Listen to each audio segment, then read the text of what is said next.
These classes offer a variety of ranges for your futures. For in fact, like HVAC, electricity, plumbing. You got computer technology and all that, cybersecurity. You can do anything you want in these classes.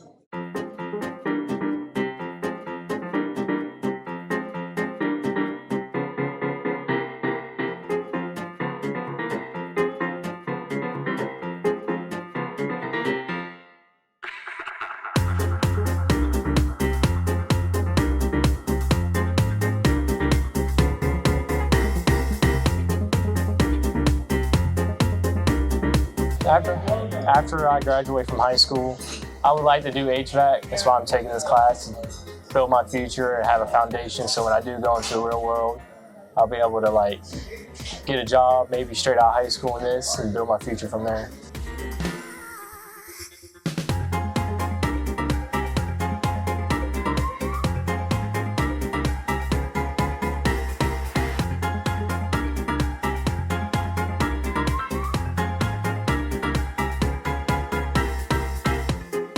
Like I was saying earlier, you can build your future off any class here you want to take. The classes here, between here and Cortland, it's more hands-on. You'll be able to instead of just sitting at a desk, hearing a teacher talk all day, you'll be able to get your hands on, do whatever you want to do for your future.